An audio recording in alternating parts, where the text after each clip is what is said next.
Hello, everyone. Another short podcast on plastics and why they are so dangerous. Plastic containers. They are not innocent and they do create a lot of harm because we can't get outside of this basic threshold of exposure. And so, because we stay within this threshold of exposure and we can't get into the do no harm part with plastics in our environment, we can't see the benefits of not having them and feel how quickly we start to be able to lose weight in a different way and be able to maintain things in a different way. And the body starts to cooperate better, and even cognitive skills. I mean, they did tests on monkeys with that, and they found that as soon as they removed them from the system, the monkeys went straight back to being able to put the pegs in the right shaped holes, and everything went back. And so there is kind of a quick recovery here, but we have to clean the environment and learn about it.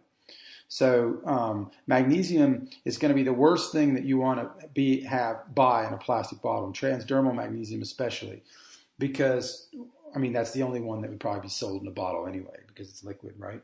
But the transdermal magnesium, topical magnesium, is the worst thing because it's the master molecule. And that molecule, as far as minerals are concerned, and even in the body, it's the number one deficiency that we have because of soil erosion and industrialization and everything else. So this molecule is so important in the body that if you ever listen to if you ever study different plants in medicine, you'll see that the plants have what they call a tropism. So that means they aim their energy towards a certain organ. And so that's why certain plants work for certain organs, and et cetera, throughout history. And that's because there's something that's in the plant that's specific in a certain resonance with the organ. And so the organ is able to pick that up or use that, and other organs skip over that or whatever that is. So there's kind of like a perfect delivery system due to the tropism of the metabolites and the chemical or whatever it is that's in the active principles of the plant or whatever, or the mineral or whatever. So actually, I don't know if minerals work in the same facet, that I don't know if they work in the same facet as far as the tropism specific to one organ. That's what I mean. But they do work in the same facet as far as delivery systems. Because they do deliver, magnesium is the cell membrane transport mineral. It helps to bring that transport across the membrane into the cells. And that's actually how cells don't die off because of calcium apoptosis and things, because the magnesium is pushed into there to bring to keep the cell from rigidifying through the calcification and everything else, and that allows for the right flow of ions, the ion exchange. So the magnesium is not, it's needed to bring things into the cells. And so that it's kind of like, it's not a key, like insulin or whatever it is, but it brings things across that membrane.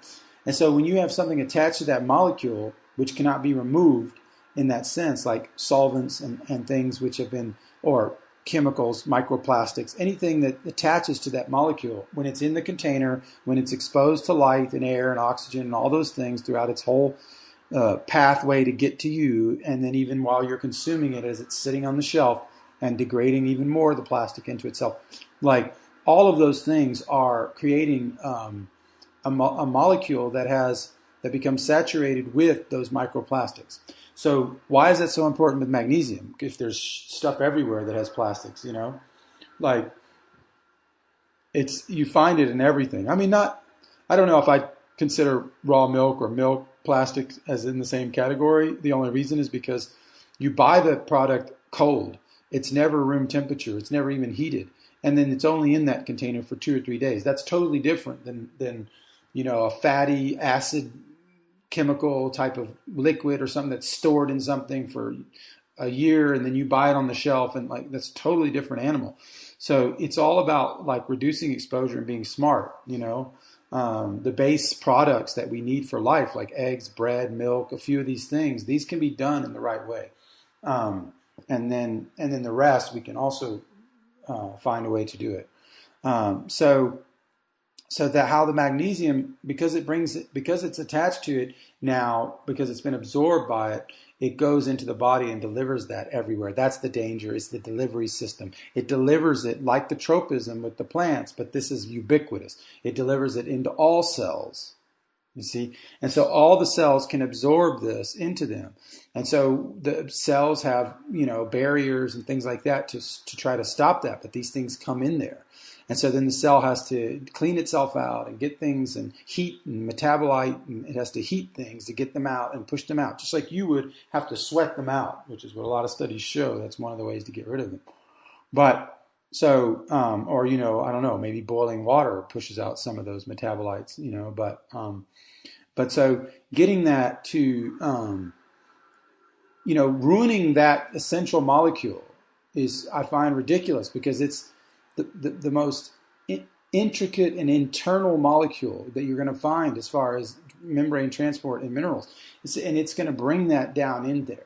And so you don't want to have these plastics attached to it, because there's too many processes that it's involved in. It's almost like, it's hard to explain. Maybe I should get a good metaphor, but it's like having a whole machine that all comes down to this center, nexus, and then just pouring Gatorade or some sticky, just pouring that right into the nexus.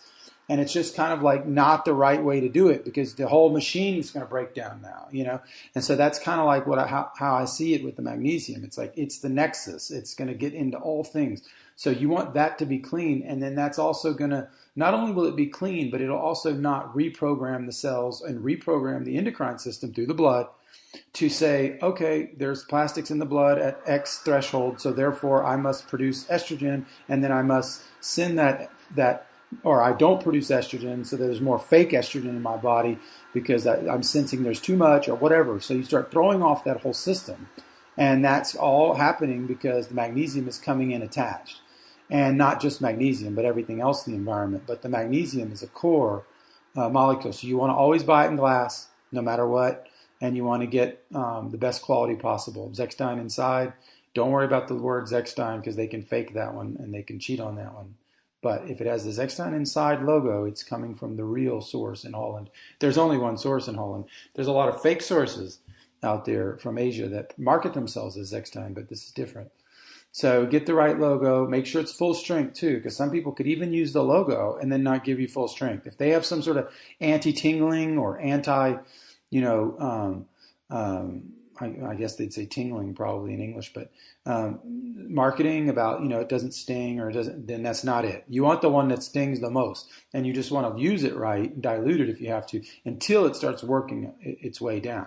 And then it starts to sting way, way less and become almost not inert, but it doesn't seem to sting anymore. And that's what you want. 90% of people, it doesn't sting anyway, but I'm just saying you don't want to denature that part of it because you're trying to please the consumer.